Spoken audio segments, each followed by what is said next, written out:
Shalom Jemaat Mount Olive Family. Bersyukur kita hari ini diberi kesempatan untuk merayakan kebangkitan Tuhan yang memberikan kemenangan bagi kita semua melalui karya penebusannya, melalui karya salibnya. Kita semua dimenangkan. Amin. Terpujilah nama Tuhan. Karena itu mari kita siapkan hati kita, kita siapkan pikiran kita. Kita mau masuk dalam hadirat Tuhan. Kita mau menyembah Dia. Dia yang layak untuk menerima segala kemuliaan. Haleluya. Kami bersyukur Tuhan. Kami memiliki Allah yang luar biasa, yang telah membuktikan kasih-Nya yang begitu besar kepada setiap kami, memberikan kemenangan kepada setiap kami, menebus kami Tuhan. Terima kasih Yesus untuk karya penebusan-Mu. Terima kasih untuk semua yang sudah Kau perbuat dalam hidup kami Tuhan. Terima kasih Tuhan. Saat ini Bapa, biar Engkau yang melayakkan setiap kami, untuk kami menghampiri tahta-Mu. Kami mau menyembah Engkau Tuhan, memberikan kemuliaan bagi Engkau Tuhan, karena sungguh Engkau layak untuk disembah, layak untuk menerima segala pujian kami. Terima kasih Tuhan, terima kasih Yesus. Mari jemaat Tuhan, kita naikkan satu pujian. Mari kita katakan bahwa Dialah Yesus Kristus Tuhan kita, Imam besar Maha Agung, Sang Pemilik hidup kita.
penebusan-Mu yang ajaib, karena karya-Mu yang begitu mulia.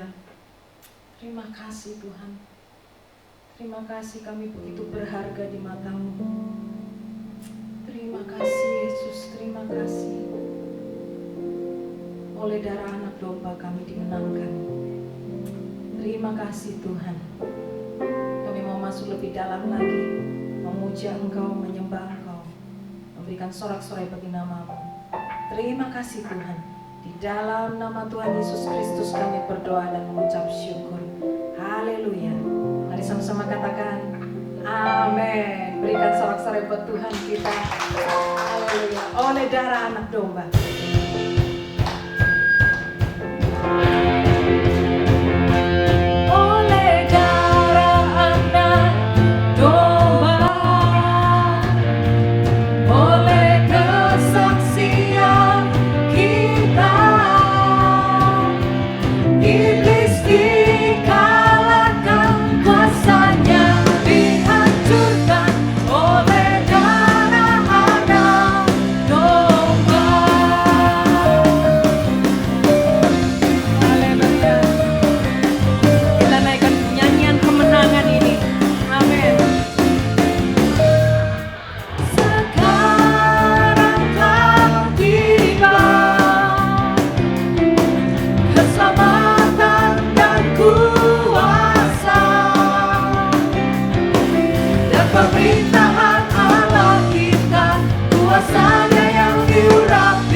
Dikalahkan kuasanya.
kasih untuk semua yang Kau perbuat dalam hidup kami Tuhan.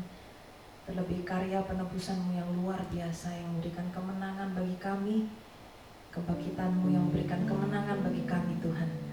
Karena itu layaklah segala bangsa memuja Engkau, menyembah Engkau, memuji Engkau Tuhan, sujud kepadamu Tuhan.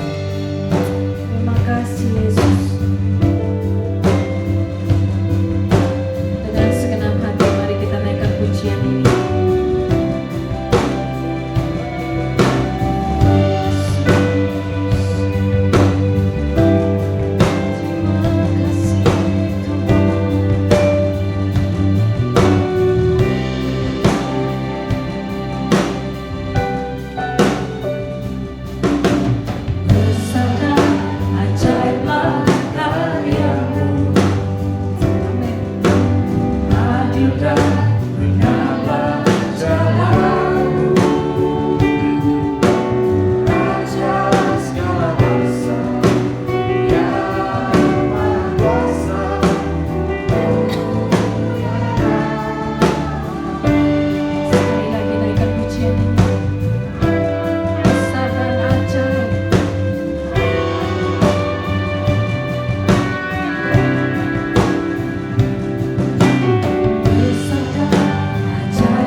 dipuji dan dengan segenap hatiku. Layaklah Kau Tuhan, dipuji dan disembah dengan segenap jiwa ragaku. Layaklah Kau Tuhan, dipuji dan disembah dengan segenap hatiku. Layaklah Kau Tuhan, dipuji dan disembah dengan segenap jiwa ragaku. Layaklah Kau Tuhan, dipuji dan disembah dengan segenap hatiku. Layaklah Kau Tuhan, dipuji dan disembah dengan segenap jiwa ragaku. Dengan segenap jiwa ragaku.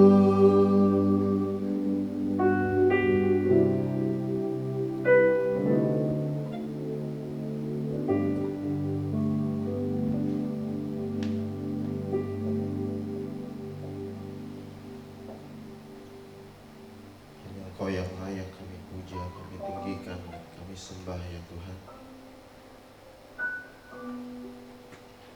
Terima kasih Tuhan pada kesempatan kali ini yang boleh kembali menghadiri tahta-Mu yang kudus itu Tuhan. Terima kasih kalau kami boleh mengikuti ibadah ini Tuhan. Terima kasih kalau pada saat ini kami boleh merayakan kebangkitan-Mu Tuhan. Terima kasih Tuhan. Dan sebentar kalau kami akan mendengarkan firman-Mu Tuhan, urapi setiap kami sehingga kami boleh mengerti maksud dan kehendak-Mu dalam hidup kami. Urapi hamba-Mu sehingga apapun yang disampaikan hanya berasal daripada-Mu dan untuk kemuliaan nama. Terima kasih Tuhan. Dalam nama Tuhan Yesus. Amin. Ya, shalom Bapak Ibu Saudara. Ya, kita bersyukur ya. Hari ini kita boleh merayakan kebangkitan Tuhan Yesus Kristus dari kematian. Dia telah bangkit dari antara orang mati. Kita tahu bahwa Yesus sudah rela menyerahkan dirinya untuk mati di kayu salib untuk menebus setiap kita. Dan pada saat ini dia sudah bangkit. Kebangkitan Kristus selalu identik dengan kemenangan. Yesus bangkit, dia menang atas kematian. Dan seringkali juga dikatakan bahwa karena dia menang, maka kita orang percaya juga menjadi menang. Kemenangan atas Yesus, kemenangan Yesus atas maut juga membawa kita menjadi pemenang. Bahkan dikatakan lebih dari pemenang. Saya percaya kita semua tentu mau jadi seorang pemenang, bahkan menjadi lebih dari pemenang. Ayatnya ada di dalam Roma 8 ayat 37. Dikatakan bahwa kita lebih daripada orang-orang yang menang. Memang kebangkitan Yesus dari kematian memungkinkan kita untuk menjadi pemenang. Tapi ternyata kebangkitan Kristus, kebangkitan Yesus, bukan berarti kita secara otomatis jadi menang juga. Untuk menjadi seorang pemenang, tentu harus ada yang kita lakukan. Untuk menjadi menang, tentu ada syaratnya. Contohnya seorang atlet, untuk bisa menang, dia harus melakukan sesuatu. Dia harus mengikuti apa kata pelatihnya. Dia harus taat kepada pelatihnya. Dia harus berlatih dengan benar sesuai dengan arahan sang pelatih. Selain itu, selain berlatih, dia juga harus taat pada peraturan pertandingan. Jangan sampai misalnya dia sudah berusaha, tapi karena dia tidak taat pada peraturan pertandingan, akhirnya dia kena diskualifikasi. Demikian juga seorang prajurit yang berperang. Untuk meraih kemenangan, harus ada yang dilakukan. Dia harus latihan mempergunakan senjatanya, dia harus mengikuti strategi yang ditentukan oleh atasan. Dia harus berjuang, dia harus taat kepada atasannya atau kepada jenderalnya. Demikian juga kita sebagai orang percaya, untuk dapat menjadi pemenang, tentu kita harus ada yang kita lakukan. Untuk menjadi seorang pemenang, kita harus taat kepada firman Tuhan yang melatih kita untuk hidup sesuai dengan kehendak Tuhan. Dan kita juga harus taat kepada peraturan-peraturan yang ditentukan oleh Tuhan untuk kita ikuti. Jadi syarat untuk menjadi pemenang adalah ketaatan. Di dalam Alkitab, kita dapat temukan banyak contoh ketaatan yang menghasilkan kemenangan. Jadi tema khotbah Paskah pada hari ini adalah ketaatan menghasilkan kemenangan. Kita coba lihat kisah tentang Yosua di dalam Perjanjian Lama. Kita bisa lihat Yosua dalam Yosua 6 ayat 1 sampai 27. Kita tahu kisahnya bahwa pada saat itu Yosua baru saja menggantikan Musa untuk memimpin bangsa Israel. Dia harus memimpin bangsa Israel untuk masuk ke tanah Kanaan. Dan sebelum masuk ke tanah Kanaan, mereka harus menghadapi sebuah kota yang begitu besar dan kuat. Nama kota ini adalah Yeriko. Tembok kota ini digambarkan begitu tebal dan kuat, bahkan di atas temboknya itu bisa ada rumah. Kita tahu ini dari kisah ketika pengintai Israel masuk ke Yeriko. Dia disembunyikan di rumah yang ada di atas tembok kota. Menurut penelitian arkeologis, ditemukan bahwa tembok Yeriko itu ada 2 lapis, bagian luar dan bagian dalam. Bagian luar itu tebalnya sekitar 1,8 meter, tingginya kurang lebih 7 meter. Sedangkan bagian dalamnya itu tebalnya kira-kira itu 3,6 meter, tingginya sekitar 9 meter. Dan antara tembok bagian dalam dan bagian luar itu ada jarak kurang lebih sekitar 3,5 sampai 4,5 meter. Jadi kalau kita lihat dari tebal tembok, tinggi tembok, dan kekuatannya secara manusia pada saat itu, kita perhitungkan persenjataan pada saat itu. Secara manusia itu mustahil tembok itu bisa dihancurkan. Kita lihat Tuhan memberi perintah kepada Yosua sebuah strategi perang. Tapi strategi perangnya ini sebenarnya nggak masuk akal. Tuhan suruh Yosua dan bangsa Israel ini berjalan mengelilingi kota Yeriko selama 6 hari, setiap hari 1 kali. Dan pada hari yang ke-7 harus keliling sebanyak 7 kali. Nah, strategi perang seperti apa? Kalau kita perhatikan, mana ada perang yang cuma keliling-keliling. Dan 6 hari itu mereka tidak boleh bicara apapun. Gak ada perang yang seperti itu.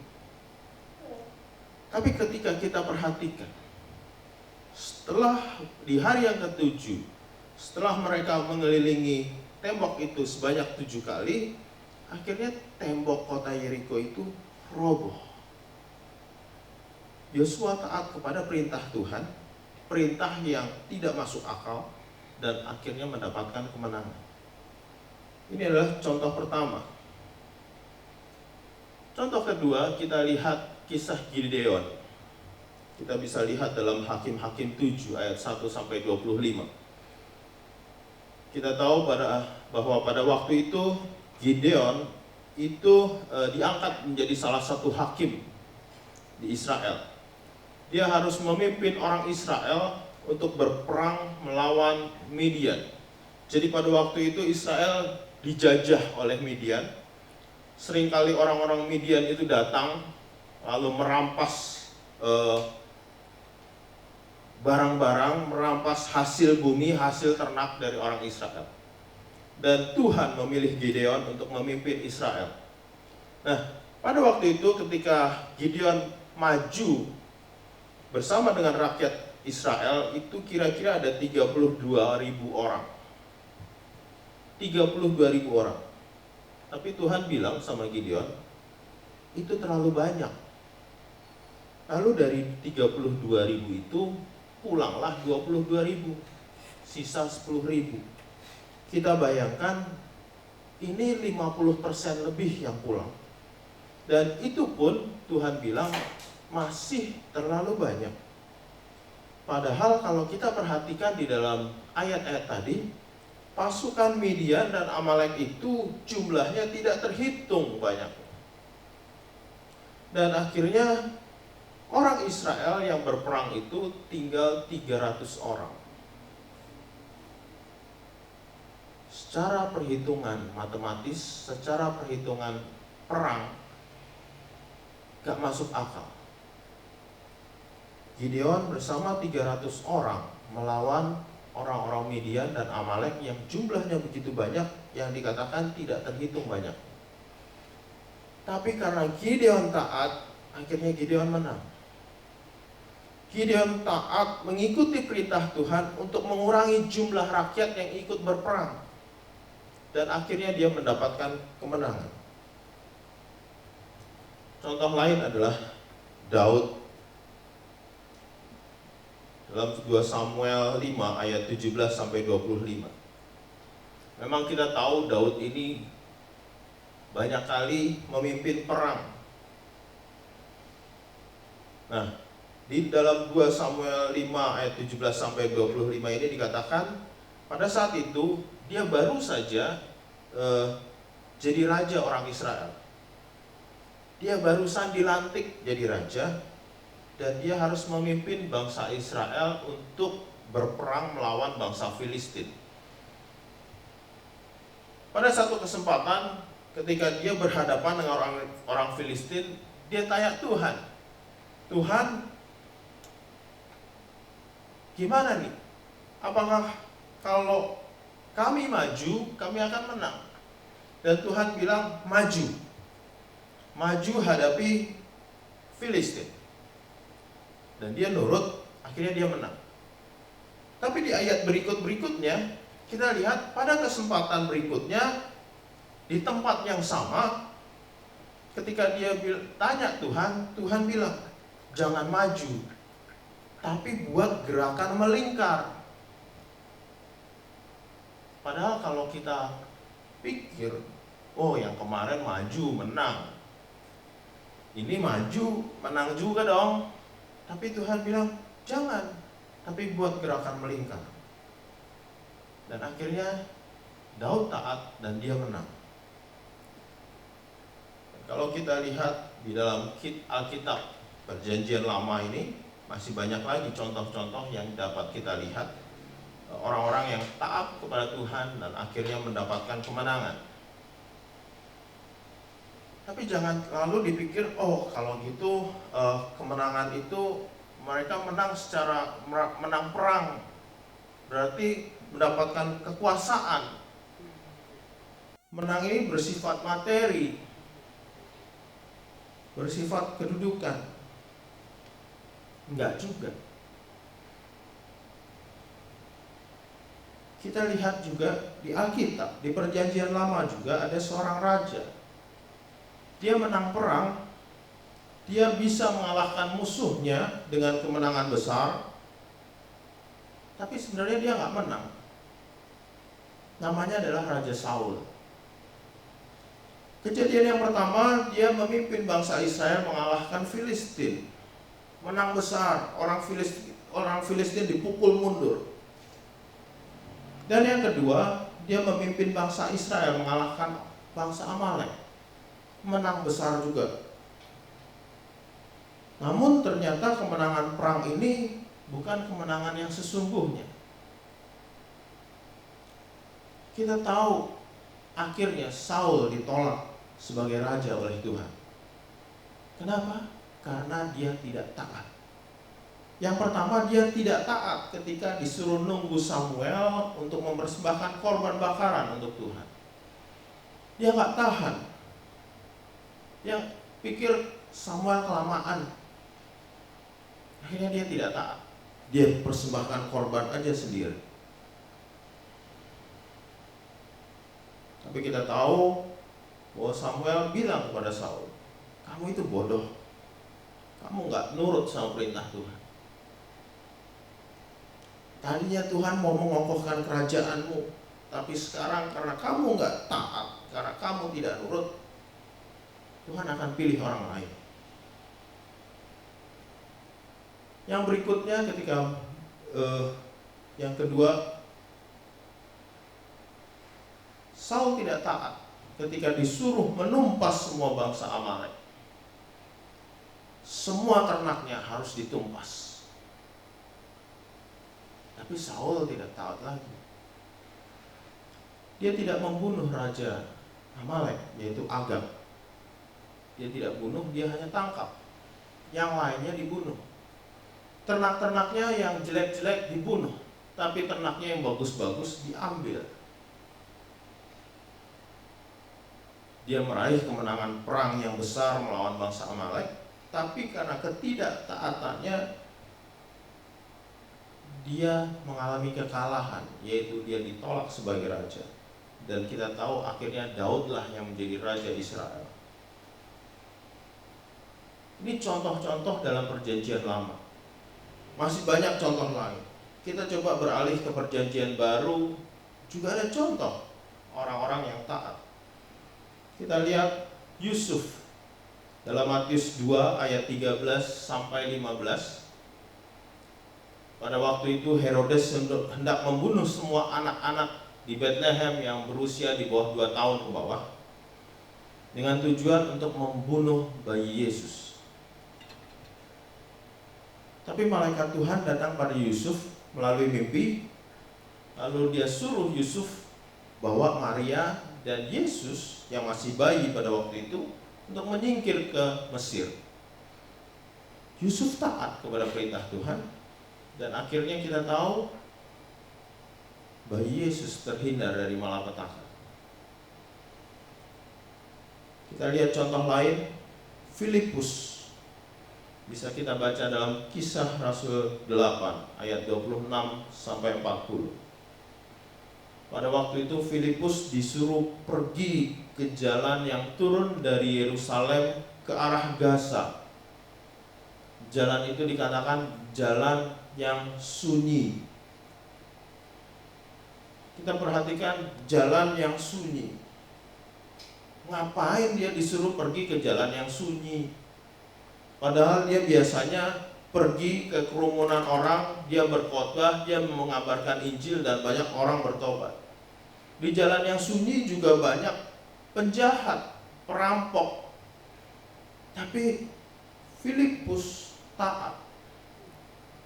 Dan di sana Filipus bertemu dengan seorang sida-sida dari Ethiopia yang hendak pergi ke Yerusalem. Akhirnya sida-sida ini boleh mendengarkan penjelasan dari Filipus, dan akhirnya sida-sida ini percaya kepada Yesus dan minta untuk dibaptis. Kita lihat, karena Filipus taat, maka seorang sida-sida dari Ethiopia ini dimenangkan bagi Kristus. Kita lihat contoh lain. Petrus dalam Kisah Rasul 10 ayat 1 sampai 48.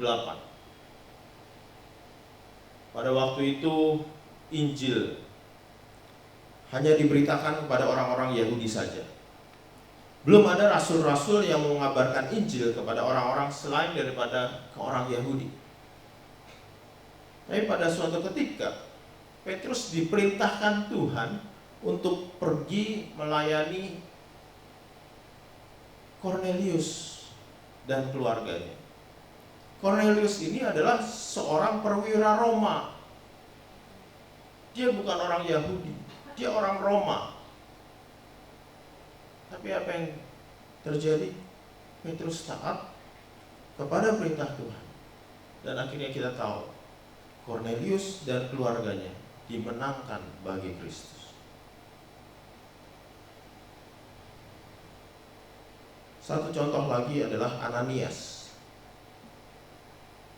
Ananias kita lihat dalam Kisah Rasul 9 ayat 10 sampai 19a. Pada zaman itu ada seseorang yang terkenal akan kekejamannya dalam mengejar dan menganiaya murid-murid Yesus. Dan kita tahu bahwa dalam perjalanannya mengejar murid Yesus, akhirnya dia sendiri bertemu dengan Yesus. Dan akhirnya dia jadi buta. Tuhan suruh Ananias untuk pergi cari orang ini, untuk ketemu orang ini. Pada awalnya Ananias ngomong sama Tuhan, dia takut. Dia berpikir, wah, orang ini kan terkenal karena kekejamannya. Tapi karena dia taat kepada perintah Tuhan, dia pergi ketemu orang ini, yang nama orang ini adalah Saulus. Akhirnya dia doakan Saulus. Akhirnya Saulus menerima Yesus sebagai Tuhan. Dan Saulus dimenangkan bagi Yesus. Dan kita tahu bahwa Saulus yang namanya diganti menjadi Paulus, dia sendiri menjadi alat Tuhan untuk memenangkan banyak jiwa bagi Kristus. Masih banyak contoh lain di dalam Alkitab yang bisa kita lihat. Tapi yang paling utama, kenapa Yesus bisa bangkit dari kematian? Karena dia juga taat kepada Bapaknya. Filipi 2 ayat 8, kita akan buka Filipi 2 ayat 8. Dan dalam keadaan sebagai manusia, ia telah merendahkan dirinya dan taat sampai mati, bahkan sampai mati di kayu salib. Yesus taat. Dia taat sampai mati di kayu salib. Ketika Yesus mati di kayu salib, banyak orang yang menyangka, oh, Yesus sudah kalah. Sudah, dia selesai. Dia sudah mati. Dia nggak mungkin lagi menjadi raja orang Yahudi. Dia nggak mungkin lagi jadi juru selamatnya orang Yahudi. Yesus kalah. Selesailah. Tapi kita tahu, tujuan Yesus datang ke dunia ini bukan menjadi raja orang Yahudi. Tapi tujuan Yesus datang, memang dia tujuannya adalah untuk mati, untuk menebus setiap kita dari dosa-dosa kita. Dia mau taat sampai mati. Dan karena ketaatannya, maka dia meraih kemenangan itu. Dia meraih kemenangan atas maut. Bahkan kalau kita baca dalam Kisah Rasul 13 ayat 34. Kisah Rasul 13 ayat 34. Allah telah membangkitkan dia dari antara orang mati, dan ia tidak akan diserahkan kembali kepada kebinasaan.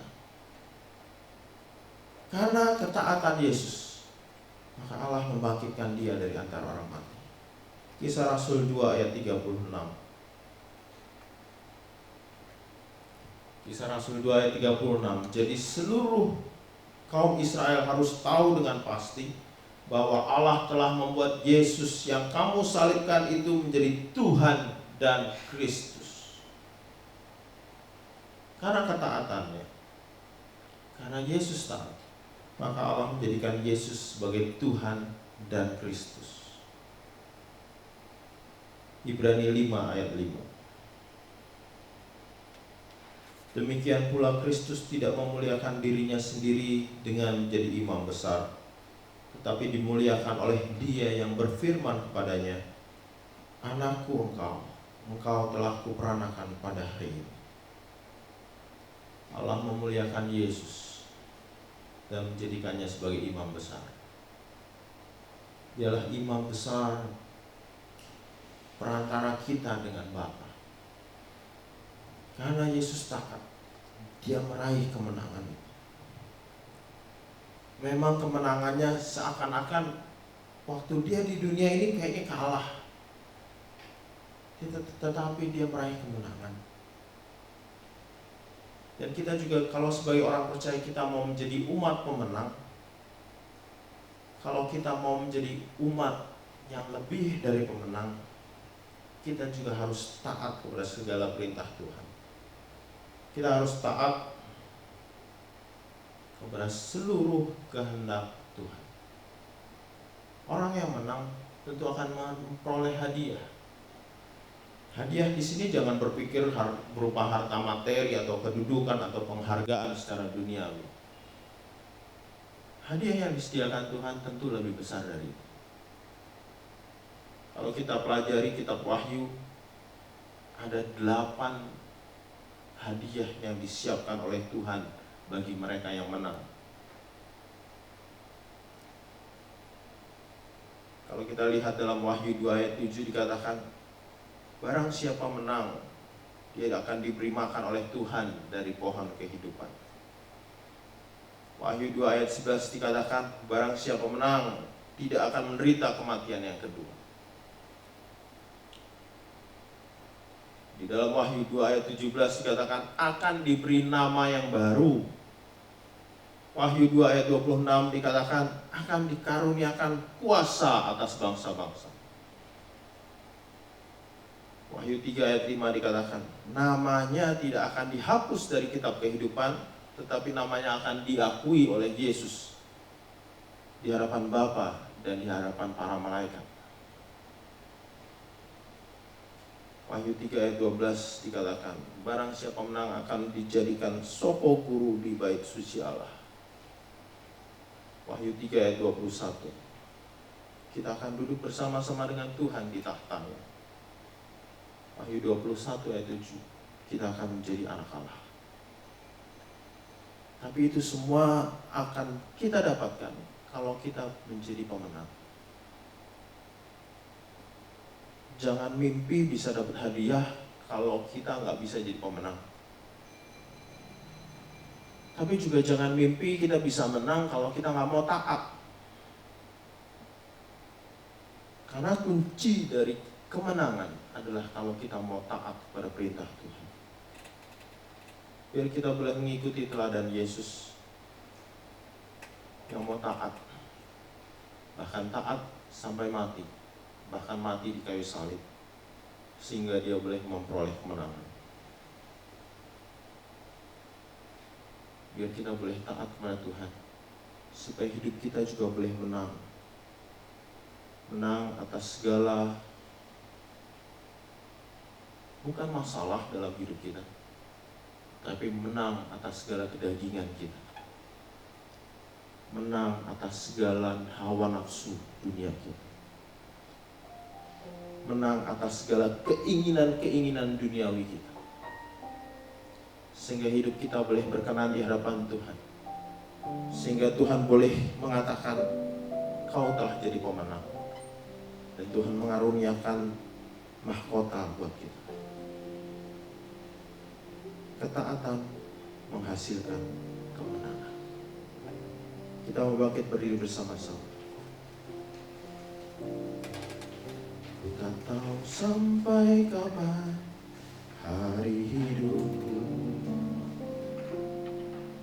akhir hayatku ini tidak menentu.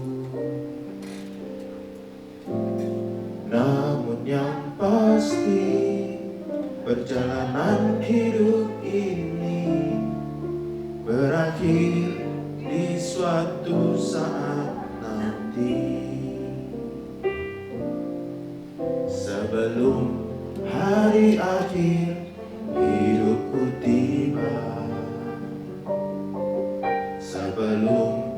semua kesempatan tiada. Ku kan berjuang dalam pertandingan iman, mengakhiri dengan kemenangan. Hanya satu kerinduanku, sempurna seperti Bapakku, sesuai rancangan semula. Sempurna dengan Tuhan Yesus, tujuan imanku berkenan di hadapan Bapa.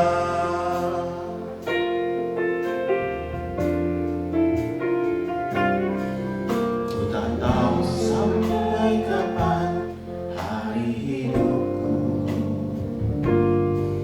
akhir hayatku ini tidak menentu.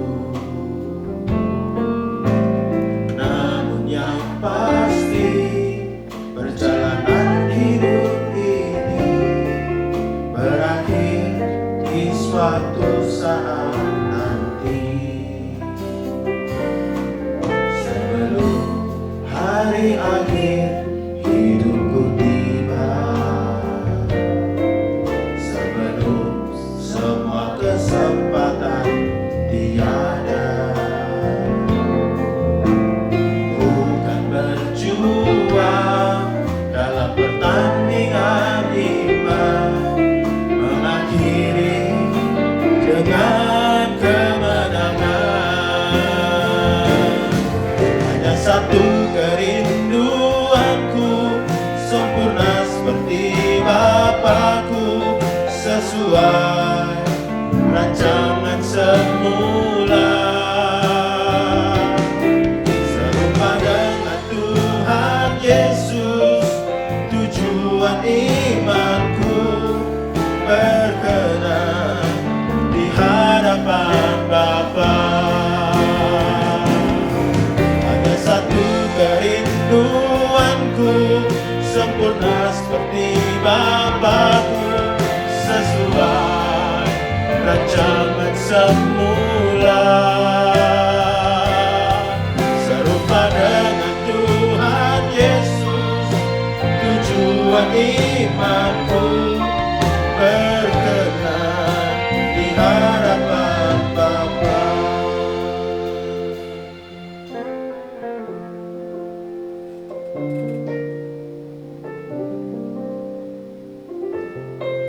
Selagi masih ada kesempatan, biar setiap kita boleh taat kepada perintah Tuhan. Kita boleh berjuang mengikuti apa yang Tuhan mau. Kita boleh mengakhiri hidup kita dengan kemenangan. Kita mengikuti teladan Tuhan Yesus. Dia yang telah taat, bahkan dia taat sampai mati. Dan bahkan kematiannya adalah kematian yang mengenaskan. Dia harus mati di atas kayu salib. Kematian yang sangat terhina pada waktu itu. Tapi dia mau taat. Dia taat pada kehendak Bapa. Dan kita tahu bahwa dia beroleh kemenangan. Dia dibangkitkan. Dia menang atas maut. Bagaimana dengan hidup kita? Bagaimana dengan Bapak Ibu Saudara? Maka kita mau taat kepada Tuhan. Bahkan ketika Tuhan suruh kita sesuatu yang berat,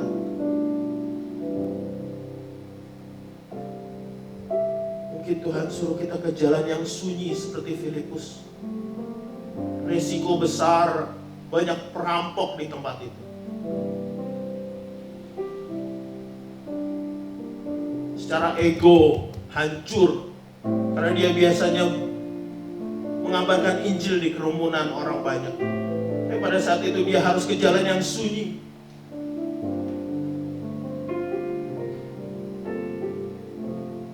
Mungkin seperti Ananias, dia harus pergi ketemu orang yang begitu bengis. Dia harus ketemu seseorang yang begitu menyiksa anak-anak Tuhan. Nyawanya dipertaruhkan, tapi dia mau taat. Bagaimana dengan kita? Apakah kita mau taat kepada perintah Tuhan?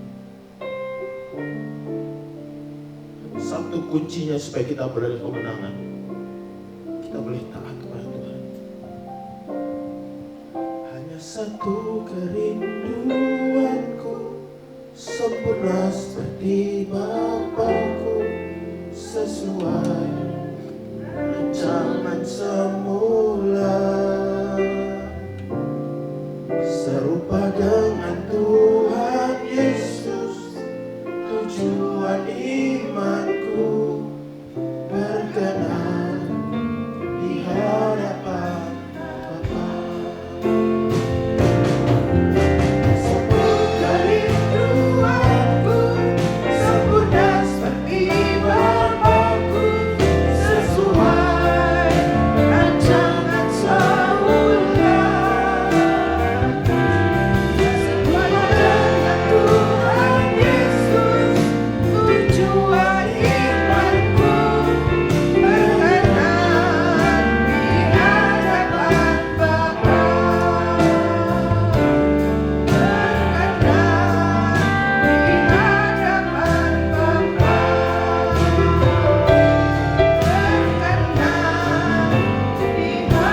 Bapa, berkenan di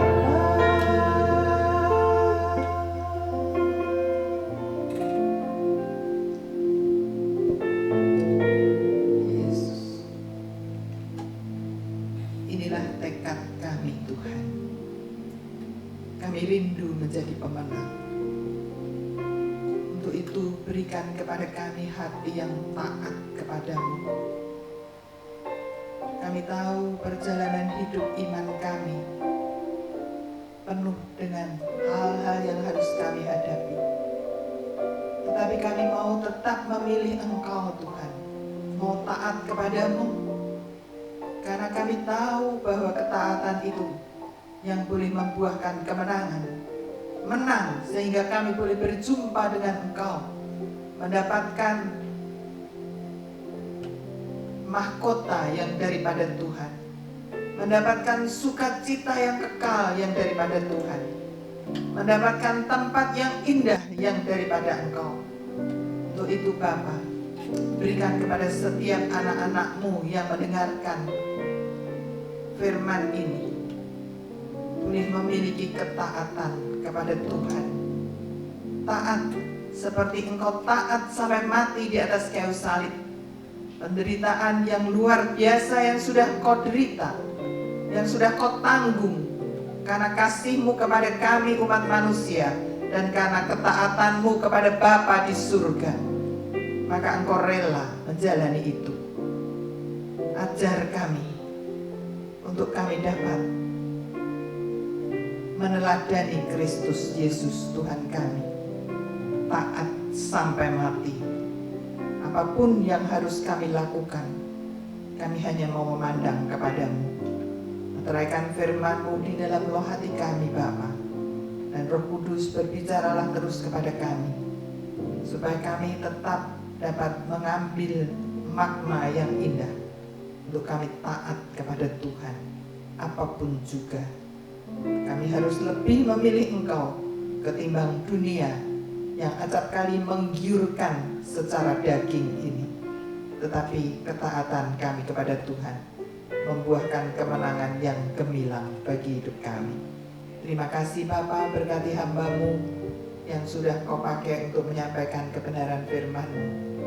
Dan Kau juga berkati untuk keluarga, rumah tangganya, pelayanannya. Berkati anak-anak-Mu juga yang sudah melayani sebagai worship leader, singer, pemain musik, yang mengatur multimedia, sound system. Tuhan berkati yang merekam, semuanya kami serahkan dalam tangan-Mu. Kami tahu apapun yang mereka kerjakan dengan sepenuh hati, semua tidak ada yang sia-sia. Boleh mendatangkan berkat bagi seluruh jemaat Tuhan yang mendengarkan. Terima kasih Bapa, berkati juga jemaat-Mu dimanapun mereka berada Tuhan. Di dalam kami merayakan kebangkitan-Mu, kami punya tekad bahwa kami pun harus menang seperti Engkau menang. Engkau memberkati dimanapun mereka berada. Tolong kuatkan mereka, teguhkan mereka di dalam Tuhan. Mereka tetap setia kepada Tuhan, sekalipun kami belum bisa berjumpa tatap muka, tetapi kiranya mereka tetap mengandalkan Tuhan di dalam hidup mereka. Yang sakit Tuhan juga lawat mereka, Engkau juga kuatkan, dan bahkan Engkau juga sanggup menyembuhkan mereka. Yang ada di dalam pergumulan kuatkan juga, supaya mereka menyadari lewat setiap pergumulan, kesulitan, kesukaran boleh membawa kedewasaan iman kami, sehingga kami boleh semakin dibawa mengerti akan kehendak-Mu. Berkati Tuhan, dari yang kecil sampai yang lanjut usia. Engkau tolong yang masih berada di kursi roda pun mereka tetap setia kepada Tuhan. Terima kasih ya Bapa, kami hanya bersyukur kepadamu, dan kami menaikkan doa kami hanya di dalam nama Tuhan Yesus Kristus. Dan sekarang saudaraku, terimalah berkat yang berlimpah-limpah yang datang dari Allah Bapa kita, kasih sayang di dalam Tuhan Yesus Kristus, dan persekutuan dengan Roh Kudus selalu nyata di dalam kehidupan saudara-saudara, mulai saat sekarang ini bahkan sampai selama-lamanya. Haleluya. Yang diberkati kita semua katakan amin. Tuhan Yesus memberkati.